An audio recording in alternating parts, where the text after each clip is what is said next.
नमस्कार मित्रांनो, स्वागत आहे तुमचं माझ्या आणखीन एका नवीन ब्लॉगमध्ये.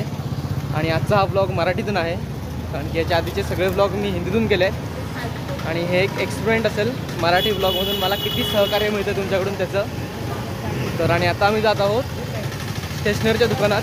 तिथे डायरी वगैरे आणायची आहे, आम्हाला सरांनी सांगितलं आहे. PT परेड आमची होते सकाळची, त्यासाठी डायरी वगैरे लागणार आहे आम्हाला. ती आणायला आम्ही आता जात आहोत. तर जातो आम्ही तिकडे, मग भेटतो. तर मित्रांनो, आम्ही आता थोड्याच वेळात स्टेशनरीच्या दुकानात पोहोचू. स्टेशनरीच्या दुकानाला सगळं काम करतो आणि मग तुम्हाला भेटतो. आम्ही आता जे स्टेशनरीच्या दुकानात आलेलो ना, ते दुकान बंद आहे. आता आम्ही दुसरं स्टेशनरी दुकान शोधतो आहे, चांगलं असं. स्टेशनरी दुकानातून निघालो आहोत आणि आम्ही स्टेशनरीमध्ये ही डायरी आणायला गेलेलो. आणि आता आम्ही जातो हॉस्टेलवरती. आणि आज कधीच आम्ही कोल्हापूरचा गणपती येणार आहे ना, तो सुद्धा बघायला जाणार आहे. तर ब्लॉगमध्ये बनवून राहा तुम्ही. जाऊया आता हॉस्टेलवरती. तर मित्रांनो, आम्ही आत्ता ना रंकाळा लेकवर जात आहोत असेच फिरायला. आम्हाला हॉस्टेलमध्ये बसून बसून बोर होत होतं, म्हणून आम्ही आता जात आहोत रंकाळा लेकवर.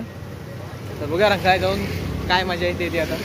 तर मित्रांनो, मी आता रंकाळा लेकवरती आहे आणि मला ते येऊन भरपूर वेळ झाला, पण मी ते काय ब्लॉग शूट केला नाही, कारण की एकसारखाच माझ्या ब्लॉगमध्ये रंकाळा लेक होत होतं, म्हणून काय ब्लॉग शूट केला नाही. आणि आता आमचं जरा डिस्कशन चालू आहे रूमवर काहीतरी खायला करायचं. तर आता त्यासाठी सगळे मित्र जे आहेत आमचे, ते मित्र जे आहेत ते आता सगळे कॉन्ट्री काढतायत. तर आता आम्ही आमच्या जाऊन खाली काहीतरी आहेत ते कांदा वगैरे घेऊन सगळं काहीतरी खायला करू.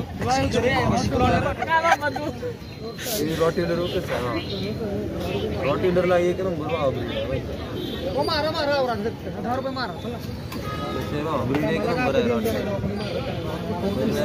रॉटविलर आहे भाऊ. नाही तू मार्किंग नाही करू शकत. पहिलवान दे की तुझे पैसे ₹10 सोडा एवढा वर खाली करायला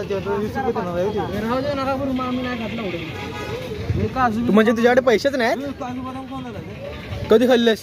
अरे कोकणात ₹1000 किलोवाला काजू खाऊन आम्हाला विचारलंस काय? आणलेस काय? वरती आणलेस काय? खाऊन आलो तू मला माघारी पण देऊ पैसे. काय बोलला? हा बरोबर मला पैसे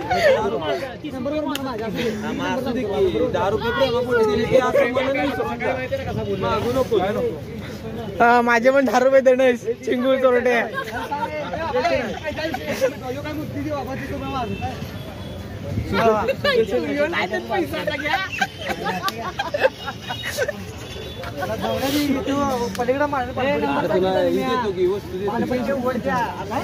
तर मित्रांनो, आम्ही आता निघालो आहोत खायचं घेऊन. आणि आमचं खायचं जे सामान आहे ना, ते आमच्या माणसाकडे बघा. हे सरक रे शुभम पाटी सरक. शुभम भावा पाटी सरक. अतिविश्वास बघा, आमच्याकडे आमचं सगळं सामान ह्याच्याकडे आहे. हा बघा, विश्वासू. मित्रांनो, आम्हाला ना अजून कांदे टोमॅटो पण घ्यायचे आहेत हे करायला सगळं नीट. जवळपास आम्ही तरी ओली नाही सुकी वेळ तरी भाभीकडे जाऊया का? फुकटचे भेटेल कांदा. हे भाभी नाही देणार, भाभी घंटा कांदा देतोय. मित्रांनो, आम्ही आता थोड्याच्या हॉस्टेलवरती बसू. आणि हा मराठीतून ब्लॉग होता. हा तुम्हाला कसा वाटला ते मला नक्की कमेंट करून सांगा. तर करूयात ह्या ब्लॉगला इथंच एंड. तुम्हाला जर का हा ब्लॉग आवडला असेल तर लाईक, शेअर आणि सबस्क्राईब करायला विसरू नका. भेटूयात एखाद्या नवीन ब्लॉगमध्ये. तोपर्यंत बाय बाय.